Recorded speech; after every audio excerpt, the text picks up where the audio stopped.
Sebelumnya, perkenalkan nama saya Rizka Putri Bari Unisa dengan NIM 210240001 Tadris Matematika B semester 1.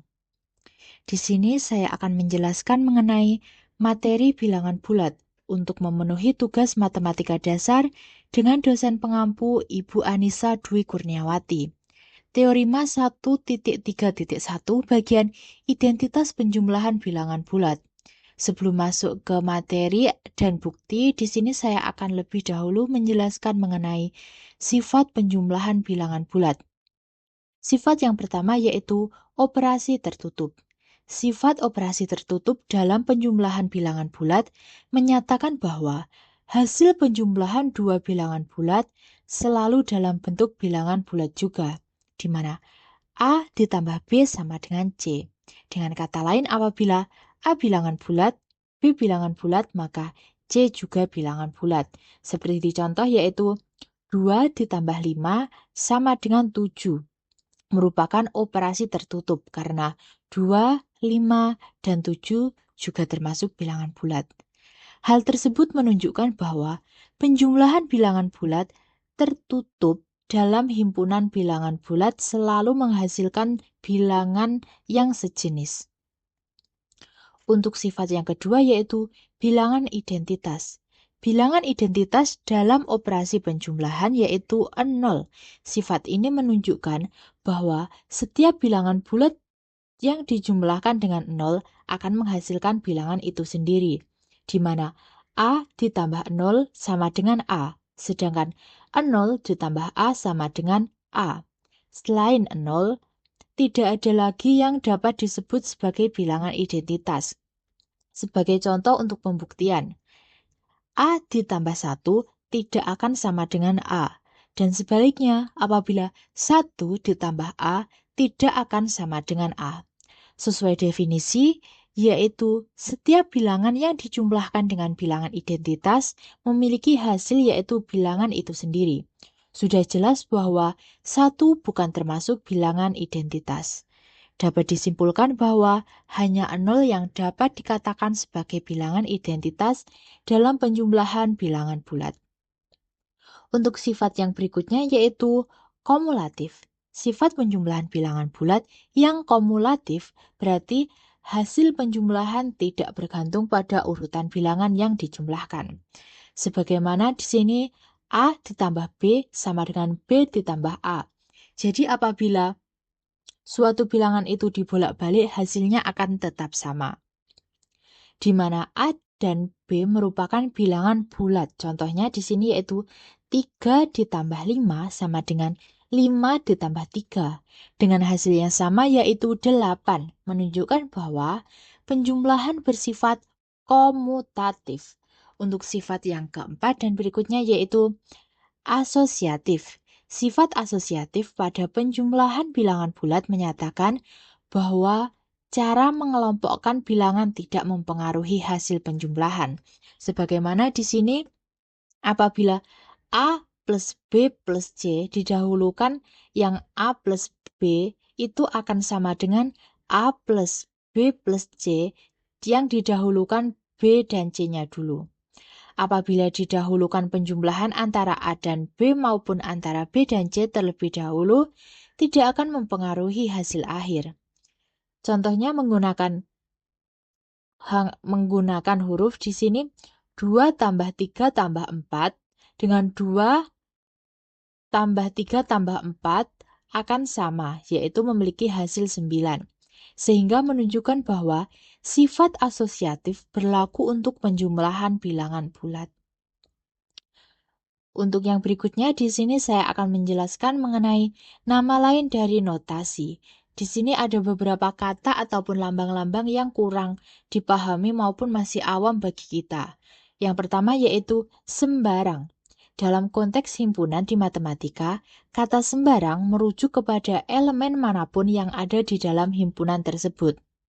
Seperti himpunan A memiliki elemen 1, 2, 3, dan 4.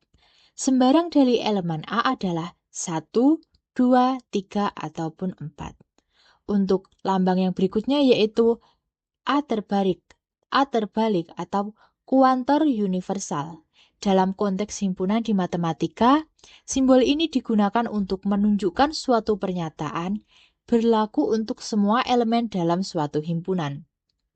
Secara sistematis ditulis seperti ini, A terbalik, X elemen A. Dapat dibaca untuk setiap elemen X yang ada di dalam himpunan A. Baik, untuk simbol berikutnya yaitu Z besar dengan cetak tebal. Simbol Z merujuk pada himpunan bilangan bulat yang mencakup semua bilangan bulat negatif, 0, dan bilangan bulat positif. Berikut adalah contoh dari simbol Z.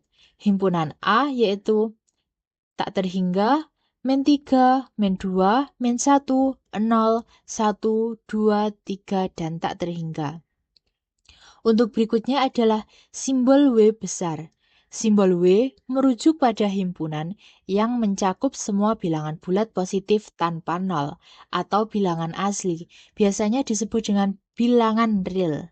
Untuk contohnya yaitu himpunan A dengan elemen A, 1, 2, 3, 4, dan tak terhingga. Yang berikutnya masuk ke teorema 1.31, identitas penjumlahan bilangan bulat. Untuk sembarang bilangan bulat Z, berlaku Z ditambah 0 sama dengan 0 ditambah Z sama dengan Z, sesuai dengan sifat-sifat yang sudah dijelaskan di awal materi tadi.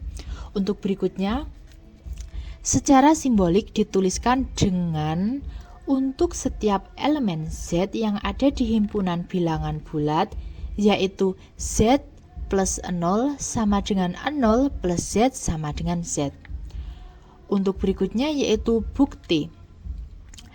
Ambil sembarang elemen Z yang ada di himpunan bilangan bulat, maka elemen Z yang ada di himpunan bilangan real atau elemen Z yang ada di himpunan bilangan bulat negatif. Di sini ada dua bukti yang berbeda. Yang pertama, jika elemen Z terdapat pada himpunan bilangan real, maka Z ditambah 0 sama dengan 0 ditambah Z sama dengan 0, sesuai dengan teorema 1.2.3. Menurut saya, penjelasan yang ada di materi itu tidak benar atau kurang benar. Di sini saya jelaskan, apabila himpunan W adalah himpunan bilangan bulat positif yang tidak mengandung 0 atau disebut dengan bilangan bulat asli. Sebagai contoh, Z sama dengan 1, 2, 3, 4, dan seterusnya. Sesuai pernyataan yang ada di buku ini tadi, Z plus 0 sama dengan 0 plus Z sama dengan 0. Berarti kurang benar karena untuk bilangan asli Z, apabila Z plus 0 sama dengan Z dan Z tidak akan sama dengan 0. Karena sesuai dengan sifat penjumlahan bilangan bulat yaitu identitas penjumlahan di mana Z ditambah 0 sama dengan Z. Dan sebaliknya apabila 0 ditambah Z sama dengan Z. Hal ini berlaku untuk semua bilangan dalam himpunan bilangan bulat positif. Kesimpulannya, pernyataan untuk pembuktian bagian pertama tersebut kurang benar.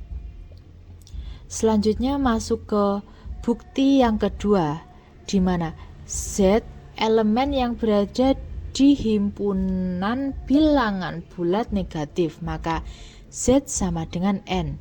Untuk suatu N anggota bilangan bulat positif, sehingga di sini sudah diberi pernyataan yaitu Z plus 0 disubstitusikan. Di sini Z sudah diketahui adalah min N, dimasukkan min N plus 0. Untuk mengoperasikannya kita harus merubah keduanya terlebih dahulu. Di sini min N plus 0 dikalikan min di luar kurung sehingga menghasilkan N minus 0. Karena min N dikali min di luar kurung hasilnya adalah N, sedangkan 0 dikali dengan min di luar kurung hasilnya adalah minus 0. Di sini memiliki hasil min n sesuai pernyataan di atas, yaitu min n sama dengan z. Baik, demikian beberapa hal yang bisa saya sampaikan. Sebelumnya saya mohon maaf sebesar-besarnya apabila ada salah kata.